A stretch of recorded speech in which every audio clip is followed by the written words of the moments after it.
bien apprécié le premier verset qui a été cité ce matin pour introduire ce culte et qui disait « Pendant que vous avez la lumière, marchez, marchez ». Parce que ça fait écho à ce que, ma foi, je pense, le Seigneur a mis sur mon cœur. J'ai intitulé le message « Laissez-le vous conduire ». Laissez-le, laissez Jésus vous conduire. On va d'abord, parce qu'on aime la parole, lire quelques textes qui en parlent. Alors, il y a le fameux psaume 23, on va en lire un extrait, qui le dit déjà, verset 2. « Il me fait reposer dans de verts pâturages, il me dirige près des eaux paisibles. Il restaure mon âme, il me conduit dans les sentiers de la justice à cause de son nom. Il me dirige, il me conduit. » En écho à cela, on trouve le texte de l'évangile de Jean, au chapitre 10, verset 2, jusqu'au verset 5. « Celui qui entre par la porte est le berger des brebis. Le portier lui ouvre, et les brebis entendent sa voix. Il appelle par leur nom les brebis qui lui appartiennent, et il les conduit dehors. Lorsqu'il a fait sortir toutes ses propres brebis, il marche devant elles. Et les brebis le suivent parce qu'elles connaissent sa voix. Elles ne suivront point un étranger, mais elles fuiront loin de lui parce qu'elles ne connaissent pas la voix des étrangers. » Et puis enfin, je voudrais encore lire dans le prophète Ésaïe, chapitre 48, verset 17.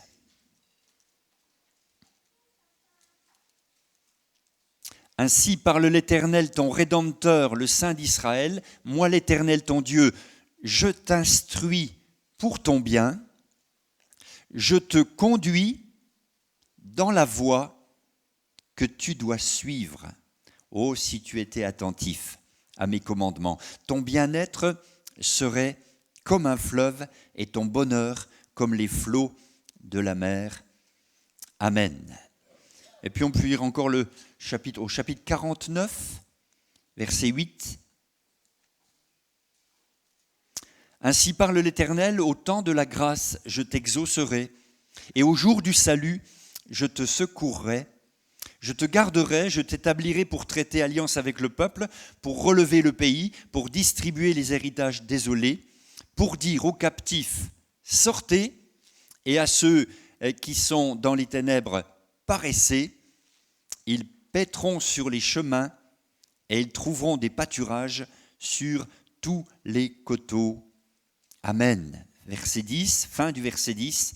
« Il les conduira vers des sources d'eau. » Vous avez lu avec moi que souvent le verbe conduire revient ici dans nos lectures, être dirigé, que Jésus, qui, notez-le au passage de sa propre bouche, a dit « Je suis le chemin ».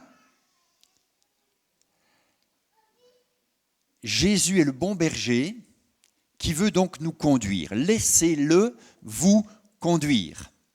Dans l'évangile de Jean, dans le grec, on s'aperçoit que le mot qui est utilisé pour qualifier le Seigneur, c'est katégétes, qui signifie « celui qui conduit ». Celui qui conduit. J'ai écrit sur mon papier « Jésus est meilleur pilote que moi ». Je ne sais pas vous, mais Jésus est meilleur pilote que moi. Il sait tout, il connaît tout, l'avenir n'a pas de secret pour lui et il est meilleur pilote que moi. J'ai conduit ma vie moi-même pendant une vingtaine d'années, ça a été de catastrophe en catastrophe. J'ai découvert le bon berger, celui qui voulait conduire ma vie et je lui ai donné ma vie pour qu'il la conduise.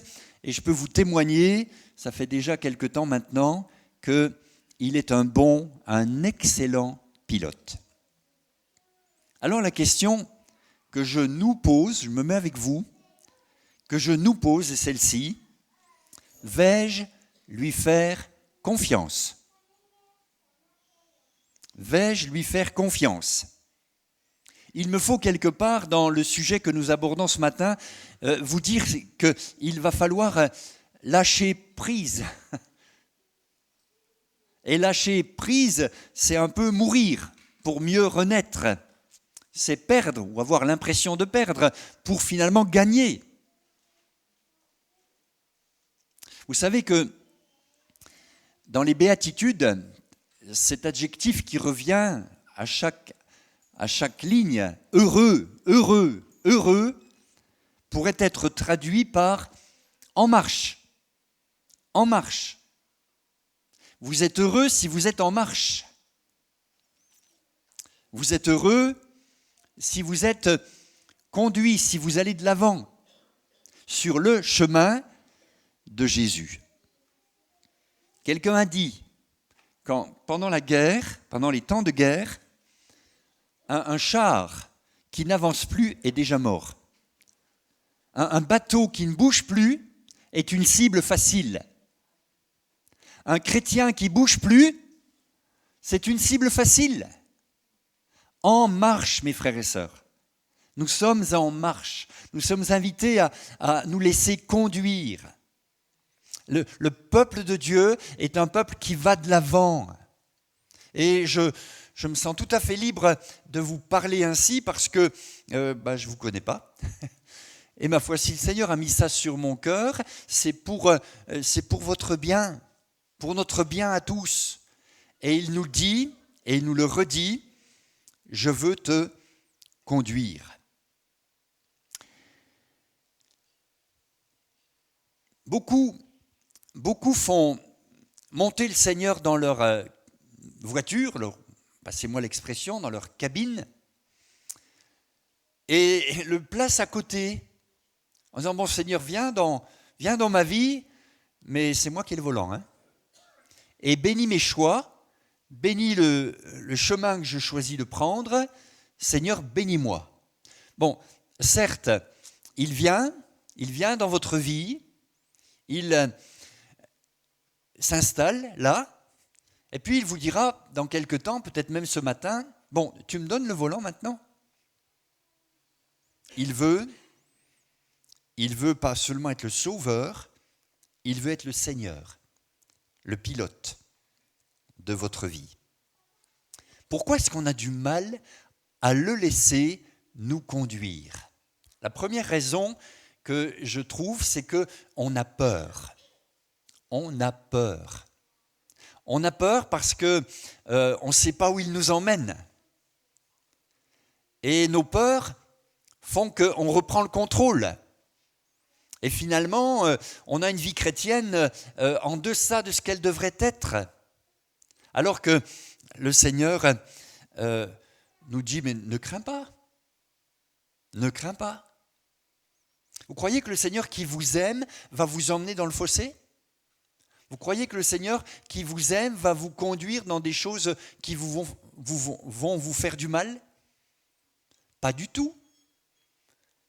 Nous avons peur. Ou alors, deuxième raison, nous avons honte.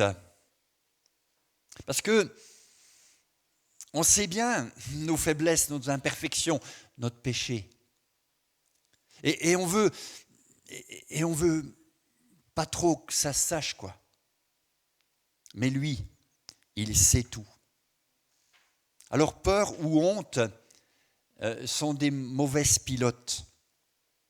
La troisième raison que j'ai trouvée aussi, c'est que finalement, on ne le connaît pas assez, notre pilote, notre guide. Si on le connaissait mieux, on lui ferait plus facilement confiance. Il veut te conduire et tu as du mal à le laisser te conduire parce que tu ne le connais pas bien. Mais plus tu vas le connaître, plus tu vas lui faire confiance. Je trouve aussi une autre raison, c'est qu'on n'aime pas le changement. On n'aime pas le changement. Parce que forcément, il va amener du changement. Quand je parle de changement, je parle de remise en question. Forcément, il a des chemins pour ma vie, il a une volonté pour ma vie, il a des projets pour ma vie. Et puis il y a les miens de projets. Et quelquefois et souvent, on n'aime pas ce qu'on connaît pas. On n'aime pas le changement. Alors on s'accroche à notre zone de confort, on s'accroche à ce qu'on connaît. Et même dans la vie d'une église, je parle au collectif là, c'est tellement rassurant que ce soit toujours pareil. Jésus est venu dans un temps où la religion juive officielle avait ses rites, ses traditions. Et attention, c'était très très très précis ce qu'il fallait faire et pas faire. Et Jésus est venu au milieu de tout ça et il a bousculé tout ça. Et il dit, je suis le bon berger.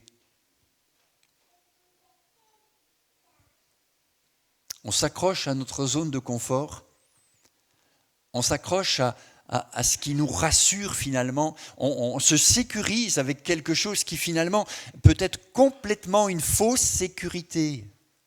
Si Jésus physiquement entrait dans nos lieux de culte, je dis nos lieux de culte parce que Chambéry ou ailleurs, je pense que c'est un peu partout pareil, est-ce que Jésus ne viendrait pas comme à l'époque bousculer certaines choses ?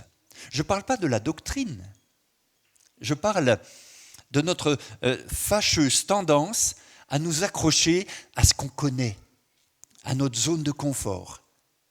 Alors que le Seigneur nous dit, je veux vous conduire plus loin. Est-ce que vous voulez aller plus loin ? Est-ce que vous voulez qu'il vous conduise plus loin ? Je connais les projets que j'ai formés sur vous, dit l'Éternel, projet de paix, non de malheur. Alors laissez-moi vous conduire dans mes projets à moi. Faites-moi confiance. On voit dans l'évangile de Jean les termes qui sont inspirés, les termes qui sont utilisés pour parler de la bonne attitude à avoir, nous les brebis. Nous les brebis, il est question d'écouter, d'entendre sa voix et de l'écouter. Il est question de suivre, il est question de connaître sa voix, sa personne, et bien sûr de croire. Voilà des termes qui ont toute leur actualité. Écouter, connaître, suivre, croire ou faire confiance. Vous savez, j'ai vu mon père. Mon père était un agriculteur de montagne, une petite ferme, et on a eu pendant tout un temps des brebis, un troupeau de brebis. J'ai vu comment ça se passait, je l'ai accompagné vers le parc à brebis. Il arrivait, il les appelait, elles arrivaient, elles connaissaient sa voix. Moi je faisais pareil, je les appelais, elles s'enfuyaient. Elles ne connaissaient pas ma voix ni ma personne. C'est important, on y reviendra tout à l'heure, mais que nous puissions écouter, connaître sa voix et sa personne pour le suivre et le laisser conduire. Alors, je vous invite à prendre une décision, parce que là, on n'est pas dans l'émotion. Je ne cherche pas à votre émotion. Je parle à votre raison spirituelle, à votre raisonnement spirituel. J'en appelle à votre décision de foi, en disant « Je décide de te laisser me conduire. Je te donne le volant, je te donne le contrôle. Je te prie que tu me conduises cette année qui va commencer. Je veux vraiment que tu me conduises. J'ai conduit moi-même, ça n'a pas été. Je me suis trompé, j'ai fait des erreurs, des boulettes. Eh bien, Seigneur, maintenant je décide de te laisser diriger ma vie. Vous savez, si on prend des exemples bibliques, on a tous la fâcheuse manie de murmurer contre ceux qui nous dirigent. Demandez à Moïse. Alors je ne lis pas les textes, Exode chapitre 16, mais on retrouve ça dans 1 Thessaloniciens 5, verset 12. Le peuple est sorti d'Égypte. Le peuple est sorti de centaines d'années d'esclavage. Le peuple est sorti à main forte, la main de Dieu, et à bras étendus. Il fend la mer, il la traverse. Pharaon qui essaye de faire la même chose est englouti avec son armée. Le peuple voit ça. Ils vont suivre un berger qui s'appelle Moïse, qu'ils voient, qu'ils connaissent. Et puis au bout d'un moment, ils murmurent contre lui. C'est toujours facile de murmurer contre ceux qui nous dirigent. Mais mettez-vous à la place de ceux qui dirigent, et puis vous verrez que ce n'est pas forcément évident. Pour diriger, Dieu ne nous demande pas, Dieu ne demande pas avis à la base. Il fait pas un vote. Il dit, voici le chemin, marchez-y. Il nous donne ses commandements, il nous donne sa parole. Ta parole est une lampe à mes pieds, une lumière sur mon sentier. On a tout ce qu'il faut pour marcher, la lumière suffisante.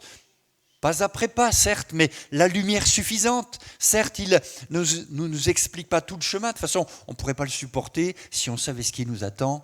Vaut mieux qu'il ne nous le dise pas. Où va le monde aujourd'hui, d'après vous ? Quand je lis les Écritures, ça va en s'enfonçant. Le monde chancelle comme une vieille cabane. Son péché pèse sur elle. Le monde va s'écrouler, le monde économique, le monde climatique, le monde sanitaire, enfin tout. Je ne voudrais pas vous faire peur, mais la Bible me dit que ce monde est réservé pour le feu. Alors, il est d'autant plus urgent de se laisser conduire par le Seigneur parce que lui va nous conduire et on va voir où, on va voir comment. Et il place des conducteurs. Et Moïse en est un. Il conduit le peuple. C'était l'homme le plus patient que la terre ait jamais porté. Pourtant, ils ont réussi à le faire s'énerver. Et à cause de ça, il n'est pas rentré dans le pays promis. Ces choses sont écrites pour notre instruction. Est-ce que tu fais partie des râleurs ? Il paraît que les Français sont les plus râleurs de la terre. Ou est-ce que tu fais partie de ceux qui comprennent que des conducteurs, il en faut ? Des conducteurs, il en faut. Et quand il n'y a plus de conducteurs, c'est l'anarchie. On a besoin d'être conduit. Je lis de David dans le psaume 78, verset 72, « Il les conduisit avec des mains intelligentes ». Certes, le conducteur a besoin d'être quelqu'un de spirituel, d'avoir une intelligence renouvelée par le Saint-Esprit, mais on voit que David a conduit le peuple avec des mains intelligentes. Alors Jésus, qui se présente à nous comme le bon berger, celui qui veut nous conduire, nous laisse toujours la liberté de le suivre ou pas. Un jour, il se tourne vers ses disciples qui avaient dit « Cette parole est dure, qui peut l'écouter ?» Et il dit aux 12 « Vous aussi, vous voulez partir ? Allez-y. » Seigneur, à quel autre irions-nous qu'à toi ? Tu as les paroles de la vie éternelle. Et c'est vrai que la liberté est laissée à chacun d'entre nous de suivre le bon berger ou pas. Vous garderez votre liberté entière, complète. C'est toujours vous qui décidez de suivre Jésus.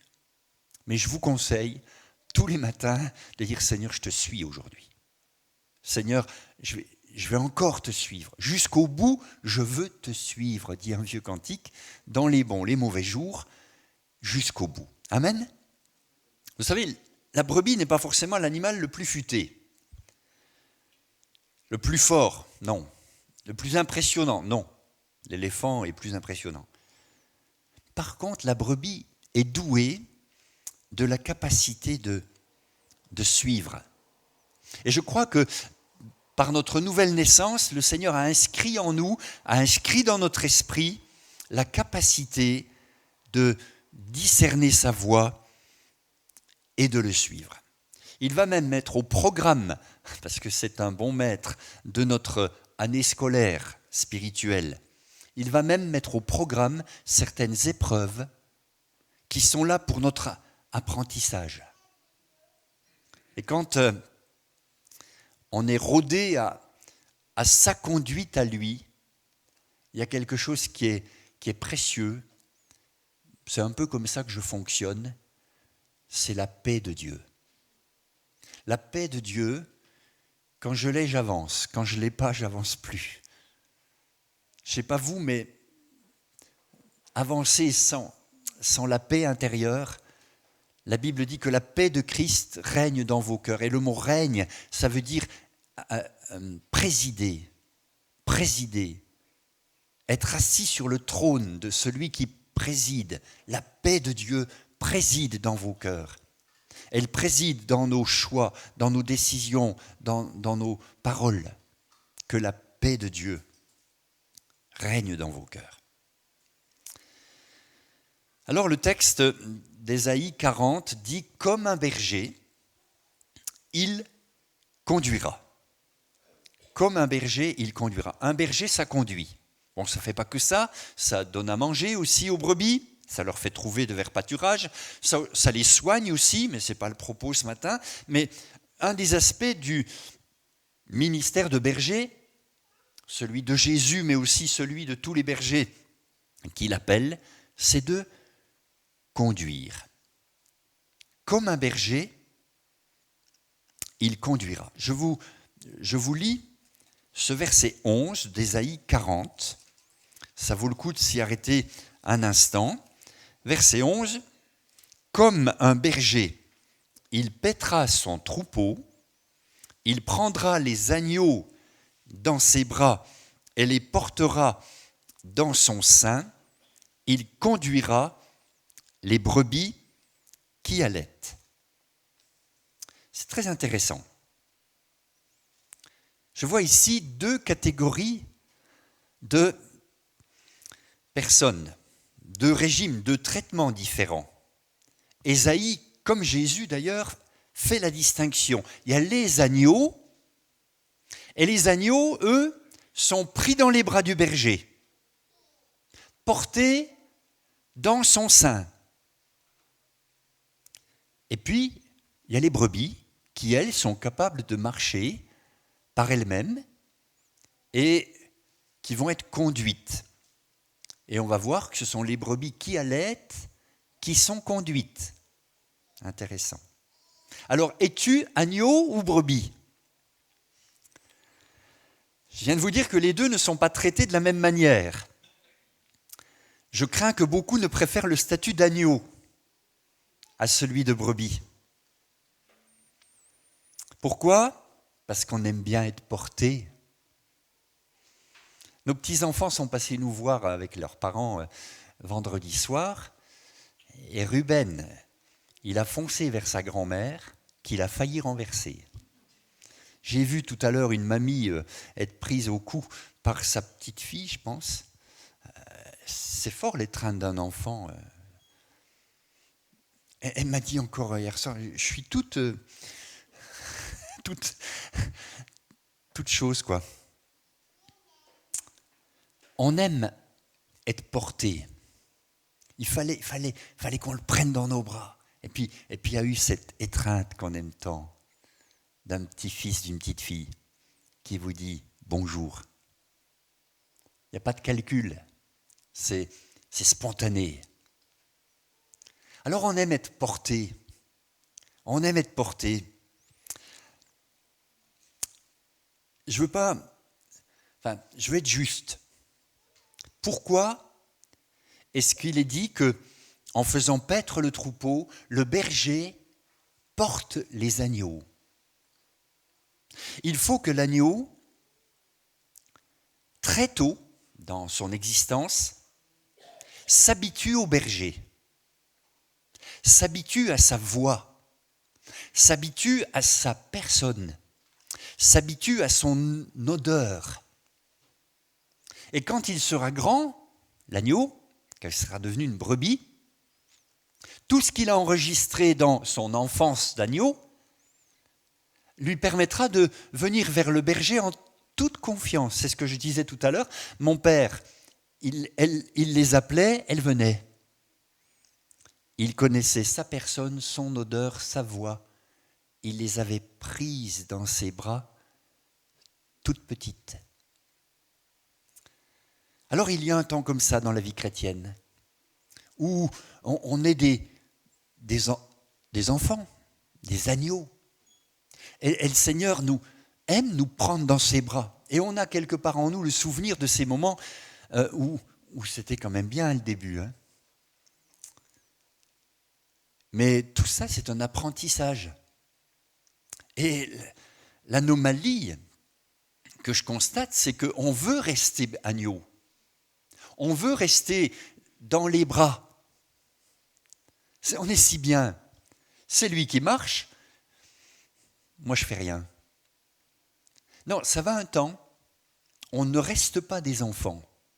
Et l'apôtre Paul en parle grandement dans ses épîtres.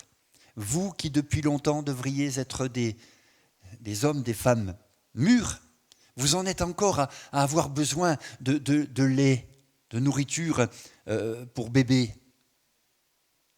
Alors c'est vrai que le temps de l'enfance est un temps normal quelque part, mais ce qui est anormal, c'est qu'un enfant ne grandisse pas, les parents vont se faire du souci s'ils voient que leur petit, leur petite ne grandit pas. On nourrit l'enfant, on le porte, on prend soin de lui, mais en vue de sa croissance et de sa maturité. Alors il y a de la nourriture pour l'agneau, et il y a de la nourriture solide pour les brebis. Et puis deuxième anomalie que j'ai constatée, il y a ceux qui vous infantilisent tout le temps. Alors ça, c'est une anomalie, non pas du côté de l'agneau, mais du côté de celui qui s'en occupe ou de ceux qui s'en occupent. Des gens qui vous empêchent de grandir, fuyez-les. Vous savez que les ministères sont donnés à l'Église pour faire grandir l'Église, pas pour la maintenir, l'infantiliser, la maintenir dans quelque chose qui n'est pas bon. C'est une anomalie qu'il faut repérer. Vous êtes appelés à grandir, vous êtes appelés à vous fortifier, vous êtes appelés à vraiment entrer dans ce que Dieu a préparé pour vous. Et puis, il y a le deuxième statut, c'est celui de la brebis. Est-ce que vous avez remarqué, rien n'est laissé au détail dans la parole de Dieu, rien n'est laissé au hasard, même un détail est important. Il conduit les brebis qui allaitent. Alors je vais vous dire quelque chose d'un peu cru, je l'ai observé chez mon père, mais les brebis stériles, vous savez où elles finissent ? À la boucherie, au barbecue. Parce qu'une brebis, elle est faite pour enfanter. Elle est faite pour allaiter l'enfant qu'elle a mis au monde. Et en tant que chrétienne et que chrétien, tu es appelé à porter du fruit. Et tu es appelé à donc t'occuper d'un agneau que tu auras mis au monde. Bien sûr, c'est le Seigneur qui opère tout ça, mais quand on a la joie d'amener au Seigneur une âme, quand on a la joie de pouvoir l'allaiter, c'est-à-dire la nourrir, commencer à s'occuper d'elle dans les premiers moments, non pas pour la dominer, la laisser, je l'ai dit tout à l'heure, la laisser toujours sous notre emprise, mais quelle joie de pouvoir nourrir, entourer, conseiller quelqu'un qui démarre dans la foi. De qui t'occupes-tu en ce moment ? Ou est-ce qu'il faut encore qu'on s'occupe de toi à l'infini ? Quand est-ce que tu vas te mettre à enfanter, nourrir et prendre soin d'un agneau ? Il conduit les brebis qui allaitent. Parce que quand une brebis est en train d'allaiter, elle a quasiment perdu tout autre repère. Elle ne s'occupe que de son agneau. Elle est là, bé, bé, elle le cherche, et l'autre répond, et c'est assez magnifique parce que chaque mère a un son de voix différent, et l'agneau également, et repère sa maman parmi toutes les mamans, il n'y en a qu'une. Mais ils sont tout le temps en train de se chercher. Et une brebis qui allait, elle est complètement occupée à ce beau travail de s'occuper de son agneau. Et pour la conduire, il faut le berger. Il conduit les brebis qui allaitent. Alors excusez-moi d'avoir parlé de boucherie et de barbecue, mais je me dis quand même que peut-être sur nos chaises, dans nos assemblées, il y a des brebis qui n'allaitent plus. Il y a des brebis qui ne font plus le travail de brebis. Et le Seigneur leur parle, je crois, et leur dit combien il veut les conduire dans une vie fertile, dans une vie qui porte du fruit. Dites-vous bien que la chaise vide à côté de vous, demain, elle peut être occupée par quelqu'un qui aura du plaisir à venir s'asseoir à côté de vous parce que vous l'aurez accroché, vous l'aurez rencontré, vous l'aurez invité, vous l'aurez vraiment... Vous aurez prié pour elle, souvenez-vous du message du mois de juin, vous serez mes témoins, vous aurez fait votre travail, et puis le Seigneur aura béni, et vous aurez à côté de vous quelqu'un qui arrive. Le Seigneur dit, je conduis les brebis qui allaitent. Moi, ça me semble important de tout entendre de ce que dit la parole de Dieu. Là, dans Ézéchiel, je ne lis pas tous les textes, ça prendrait trop de temps, mais dans Ézéchiel 34, versets 18 et 19, lisez comment le Seigneur est sévère avec les brebis qui fichent rien et qui piétinent l'herbe des autres. Il faut voir comment il s'adresse à elles. Ces brebis grasses qui poussent les autres et qui disent « c'est pour moi » et qui piétinent l'herbe destinée aux autres. Comment est-ce que ça se passe dans le troupeau, entre brebis? Quand une brebis allaite, elle est toute à son agneau et elle ne pense pas du tout à tout le reste. Elle entend la voix du berger qui dit on va par là, elle y va, elle y suit, elle fait confiance et son agneau la suit. Moi je crois que c'est important que nous ne soyons pas des brebis engraissées qui ont tellement entendu de messages qu'ils ont un embonpoint terrible. C'est pas très bon l'embonpoint. Hein, et ne portent plus de fruits. J'aimerais, encore si j'ai un peu de temps, vous partager quelques pensées. Il y a donc un berger, un conducteur. C'est lui qui conduit la brebis et pas l'inverse. Vous savez, aujourd'hui, les dirigeants dans le monde, ils prennent l'avis de la base et ils écoutent la base. Et ils font en fonction de ce que demande la base. Ça porte un nom, hein. Et pour être élu, être au pouvoir, aux manettes, l'homme politique va souvent dans le sens de ce que demande le peuple. Ça ne se passe pas comme ça avec Jésus. Lui, il n'a pas besoin de consulter la base, il sait ce qui est bon pour nous et il veut nous conduire. Il connaît et l'avenir et les personnes que nous sommes. Mais posons-nous la question, où est-ce qu'il nous conduit? Et il y a des éléments de réponse dans les textes que nous avons lus. J'en prends un.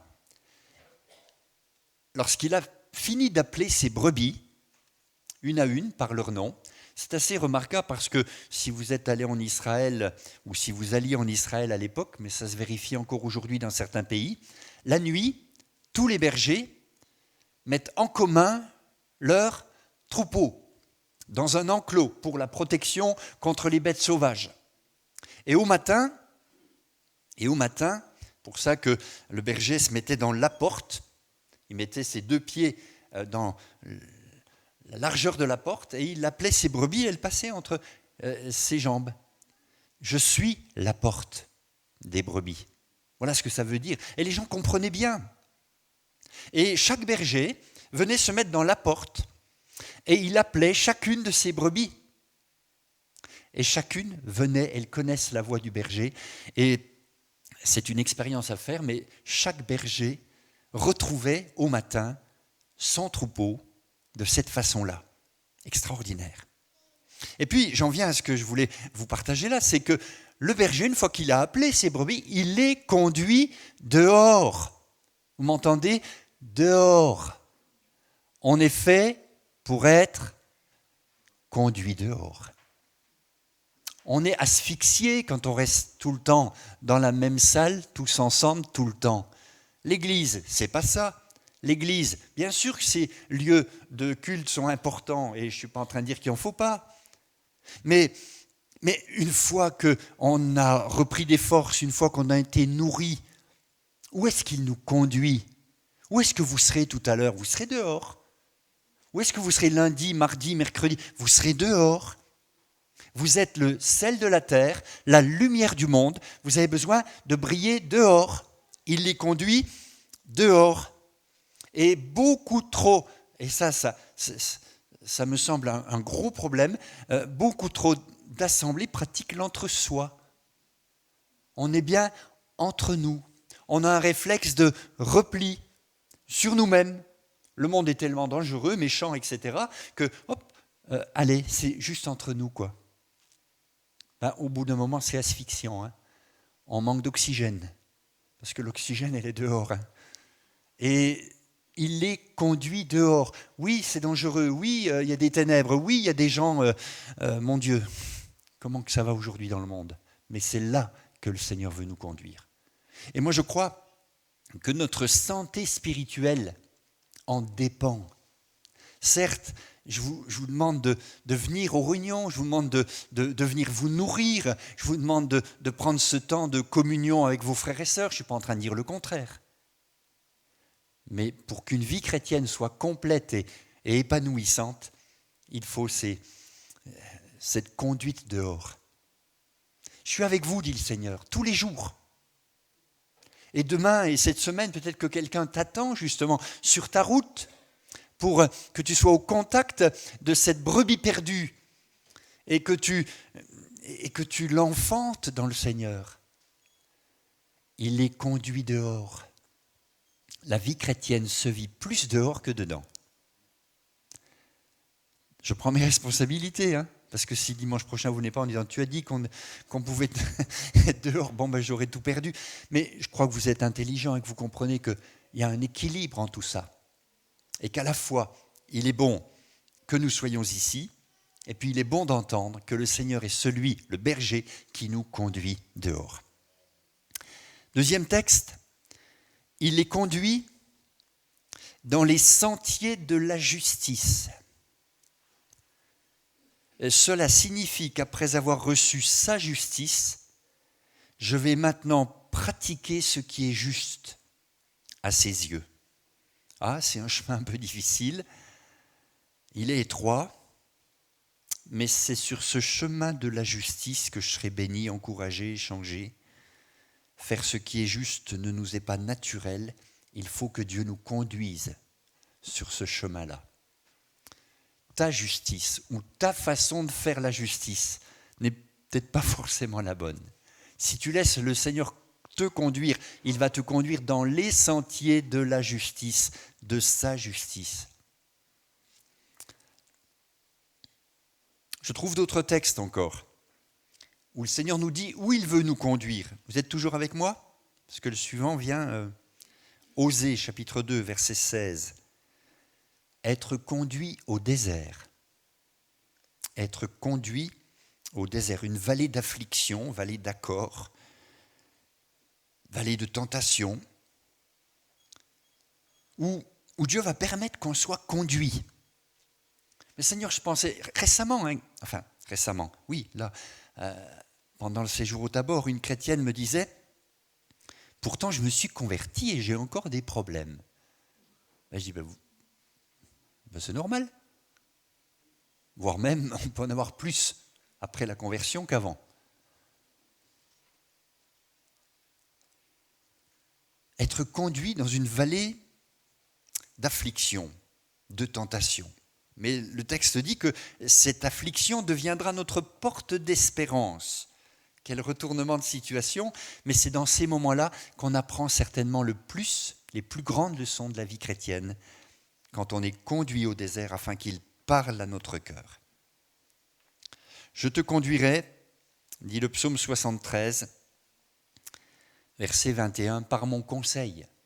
Alors c'est le fameux « j'ai été saisi, conduit, puis reçu ». Saisi, il faut bien qu'on comprenne que moi aussi j'ai été saisi par Jésus-Christ, dit l'apôtre Paul. Saisi pour être conduit. Si tu n'es pas saisi, tu ne seras jamais conduit.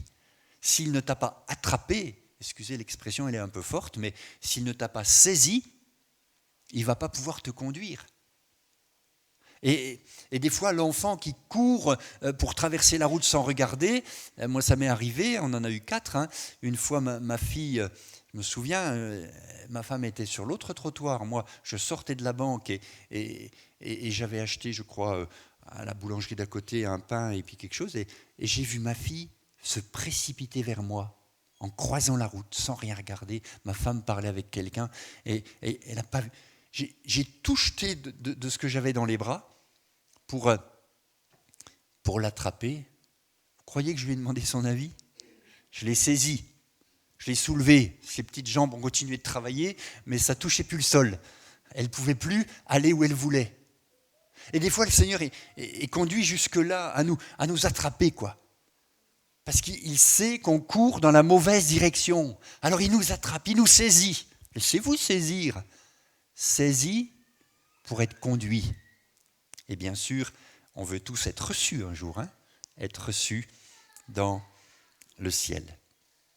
Conduit par son conseil. Il est le conseiller, dit Ésaïe chapitre 9, verset 5, on l'appellera conseiller. Et son esprit est un esprit de conseil. Et pour terminer, je voudrais encore ajouter que vous serez conduits dans la vérité. C'est important. Le Saint-Esprit vous conduira dans toute la vérité. Il prendra de ce qui est à Jésus, il vous donnera, conduit dans la vérité. On sera conduit dans le chemin de la paix, là aussi. Intéressant de voir qu'il va nous conduire dans le chemin de la paix et pas de la guerre. On va être des ouvriers de paix, des artisans de paix. Heureux ceux qui procurent la paix. Nos cœurs vont être conduits, dirigés vers l'amour de Dieu et l'amour du prochain. Et puis, je cite encore qu'on va être conduit vers la patience de Christ. Est-ce que vous êtes patient de nature ? Ils sont rares les gens patients. Mais Christ va nous attirer dans ce chemin-là. Alors, concluons tout ça.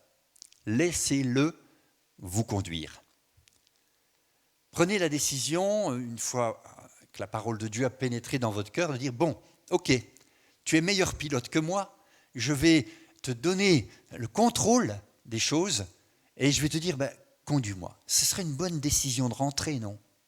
Ce serait une bonne décision pour commencer l'année scolaire qui vient. Seigneur, conduis-moi. Je veux te faire confiance. Je ne vais pas te demander des explications à chaque pas que tu me demandes de faire. Je veux accepter s'il y a des passages difficiles. Je veux juste écouter ce que dit le prophète Ésaïe. « Oh, si tu étais attentif, ton bonheur serait comme un fleuve. » Le Seigneur, de son côté, il n'y a aucun problème. Il veut nous conduire, chacun. Souvent, le problème est de notre côté.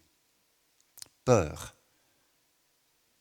esprit de contrôle, manque de foi. Seigneur, je veux vraiment te laisser conduire ma vie. Amen. Que Dieu nous aide, nous bénisse.